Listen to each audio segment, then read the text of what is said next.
ce salon, c'est ouvert au grand public.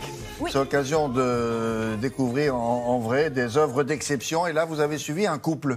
Oui, j'ai suivi un papa et son fils. Alors, effectivement, ce salon ouvre demain, donc je ne pouvais pas aller tourner là. Je suis allée plutôt dans l'atelier de deux exposants qui vont être sur ce salon, donc à partir de demain. On y verra Alors, quoi? On y verra des sculptures. Parce que, en fait, l'artisanat d'art, c'est à la frontière entre l'art, le design et le savoir-faire. Et en fait, c'est ce que prouve ce salon Révélation. Révélation, c'est une biennale, donc ça a lieu tous les 2 ans. On est à la 3e édition. Et ça, quand même, il faut dire que ça se tient dans la nef du Grand Palais. Donc, c'est magnifique. Et ça renoue un petit peu avec ces salons des arts décoratifs qu'il y avait au siècle dernier.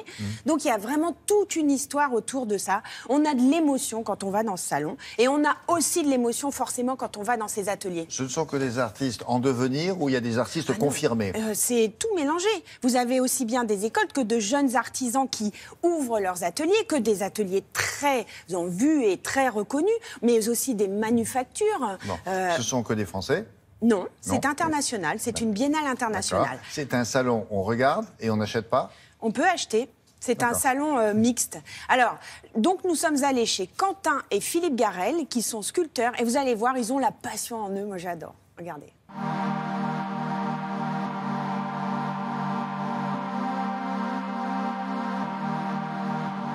Révélation est une biennale des métiers d'art et de la création contemporaine. C'est l'occasion pour le grand public de découvrir des artistes de la matière. Ce sont des artisans d'art qui sont directement impliqués dans la création contemporaine. Nous constatons un décloisonnement total de différents acteurs, créateurs. Aujourd'hui, les nouvelles générations d'artisans d'art sont ouverts aux échanges avec les designers. D'ailleurs, que ce soit des plasticiens, des designers ou des architectes ou des décorateurs. L'important, c'est que chacun soit bien à sa place et aussi reconnu comme créateur. C'est quand même très français de placer les choses dans des petites cases. On le voit dans les salons, on le voit dans pas mal d'événements, que les choses cohabitent maintenant, le design, l'architecture, la sculpture, et ces notions d'artisanat ou d'artiste. Voilà, ces clivages-là s'estompent un peu avec les nouvelles générations technologiques, mais aussi les nouvelles générations d'artistes. On a des œuvres très différentes qui amènent des technologies différentes. Alors moi, par exemple, je travaille avec toutes sortes de matériaux. Certains matériaux sont des matériaux qui sont récupérés, réemployés, transformés. Je suis un peu une espèce de couteau suisse, moi. L'idée de fabriquer des choses et de vivre de mes mains m'a animé très tôt. Donc, alors peut-être en côtoyant quelqu'un comme ça, enfant, qui, dans son atelier, bricolait aussi beaucoup. Mais il y a quelque chose qui se transmet sans que ce soit transmis.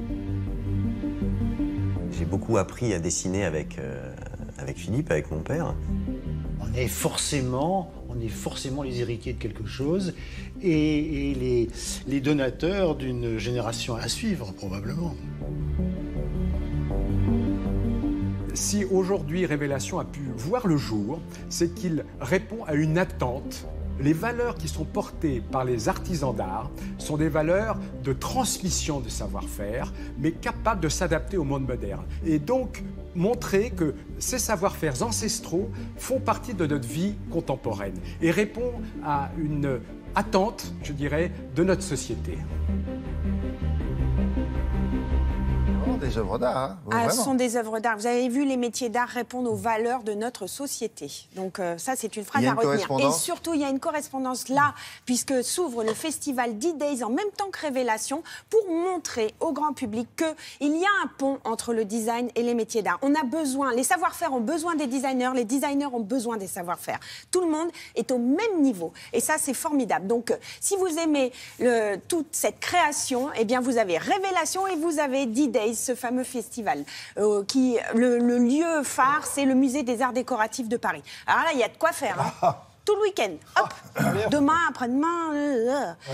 Les D-Days continuent jusqu'au 14. Vous allez voter, puis après vous allez là-bas, si vous habitez dans le coin. Et le festival D-Days, c'est jusqu'au 14 mai. Révélation jusqu'au 8 mai. Et hop. Allez, et hop, on s'en va, mais on revient avec, entre autres choses, la sélection du mois.